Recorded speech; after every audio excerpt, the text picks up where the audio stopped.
ओम काली। सभी हिंदू धर्म प्रेमी भाइयों बहनों को मेरा हृदयपूर्वक ओम काली। गांधी के मामले में अपशब्द बोलने के लिए मुझ पर FIR दर्ज हुई।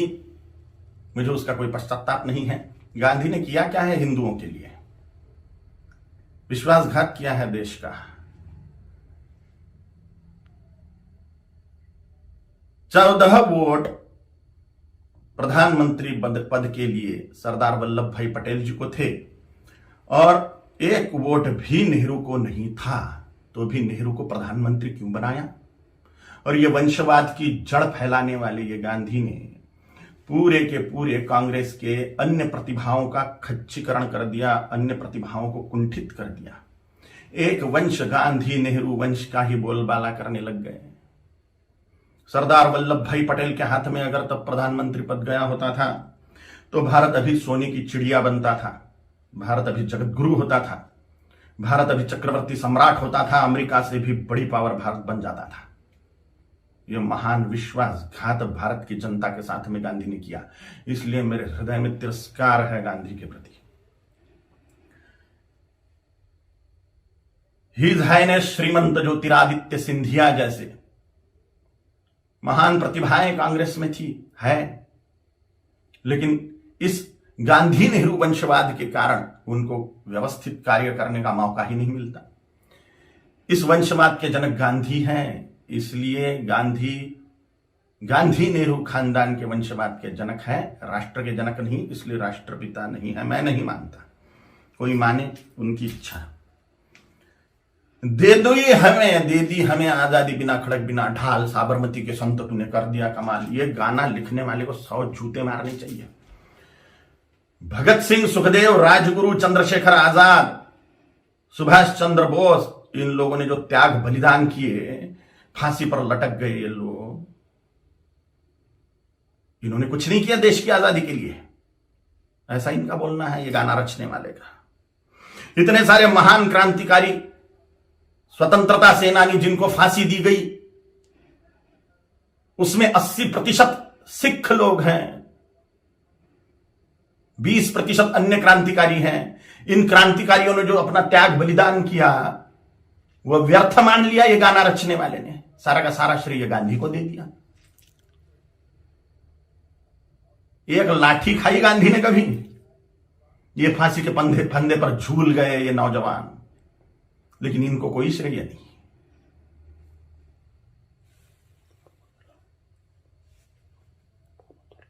सुखदेव, राजगुरु, भगत सिंह जी की फांसी गांधी रुकवा सकते थे, लेकिन नहीं रुकवाई जानबूझ के, इसलिए तिरस्कार करता हूं मैं गांधी का।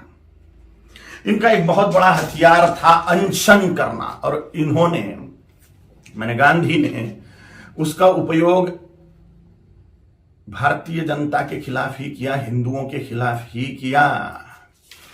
बोला था कि बंटवारा मेरी लाश पे होगा, मजहब के नाम पर जो बंटवारा हुआ पाकिस्तान बांग्लादेश का, वो मेरी लाश पे होगा, ऐसा गांधी बोलते थे। लेकिन जब बंटवारा हुआ तब गांधी जिंदा थे, और बंटवारे के समय जो दंगे हुए, लाखों करोड़ों हिंदुओं को, सिखों को काट डाला गया उसमें, और लाखों करोड़ों हिंदुओं को मार के उनकी लाशें भेजी गई। लाखों हिंदुओं को, 27 लाख हिंदुओं को मार डाला गया एक ही दिन में, डायरेक्ट एक्शन डे के दिन, जिन्ना के द्वारा। और पाकिस्तान में से जो ट्रेनें आ रही थी वो लाशों से ही भरी हुई थी, महिलाओं के और पुरुषों के, बोरे के बोरे भर के महिलाओं के स्तन काटकर भेज रहे थे वहां के लोग।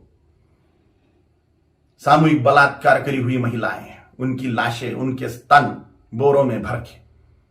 और यहां गांधी अनशन कर रहे थे कि 55 करोड़ रुपए दो पाकिस्तान को। जब सिख लोगों ने दंगे से पीड़ित होकर कड़कड़ाती ठंड में मस्जिदों का आश्रय लिया, तो उसके लिए अनशन पे बैठ गए गांधी कि इनको मस्जिदों से बाहर निकालो, मुसलमानों को मस्जिदें सौंप दो। नफरत करता हूं मैं गांधी से, इसलिए भी पाकिस्तान बांग्लादेश को जोड़ने वाला कॉरिडोर मांग लिया मुसलमानों ने कि भारत को और खाया जाए। गजवाए हिंद के तहत भारत को मुसलमान बना दिया जाए, तो पाकिस्तान और बांग्लादेश को जोड़ने वाला कॉरिडोर, हजारों वर्ग किलोमीटर का कॉरिडोर, इसके लिए गांधी अनशन पे बैठने वाले थे। के शासन को वो दे देना पड़ता था और भारत फिर से बढ़ जाता था। स्वतंत्र वीर सावरकर जी ने गांधी के सामने जातीयवाद तोड़ने की बात कही कि वर्णवाद, ब्राह्मण क्षत्रिय वैश्य शूद्र यह वर्णवाद और हजारों जातियों में बटा हुआ जातीयवाद, इसको तोड़ दो और हिंदुत्व की धर्म ध्वजा के नीचे सारे हिंदुओं को एक कर दो। तो गांधी ने इसके लिए बात नहीं मानी। ये मांग पूरी करने के लिए अनशन पे नहीं बैठे। उन्होंने कहा जैसा है वैसा रहने दो। डॉक्टर बाबा साहेब आंबेडकर जी ने बोला था कि संस्कृत को राष्ट्रभाषा करो, देश की भाषा संस्कृत होनी चाहिए। तो डॉक्टर बाबा साहेब आंबेडकर की बात को संसद में मनवाने के लिए अनशन पे नहीं बैठे। स्वतंत्र वीर सावरकर जी का अवमान मानता हूं मैं, ये डॉक्टर बाबा साहेब आंबेडकर जी का अवमान मानता हूं मैं। ऐसी ढेर बातें हैं, ढेर बातें। कोई राष्ट्रपिता नहीं हो सकता। करोड़ों सालों से राष्ट्र है, उसका काय का पिता 200 साल पहले आया हुआ व्यक्ति कैसे पिता बनेगा? अगर पिता बनाना ही है, राष्ट्र का अनिवार्य है, तो छत्रपति शिवाजी महाराज को बनाना चाहिए, गुरु गोविंद सिंह जी महाराज को बनाना चाहिए, राणा प्रताप जी महाराज को बनाना चाहिए, आचार्य चाणक्य जी को बनाना चाहिए। और अभी के महापुरुषों को अगर बनाना है तो सरदार वल्लभ भाई पटेल जी को बनाना चाहिए, क्योंकि पूरे राष्ट्र कुल को एकत्रित करने वाले सरदार वल्लभ भाई पटेल हैं।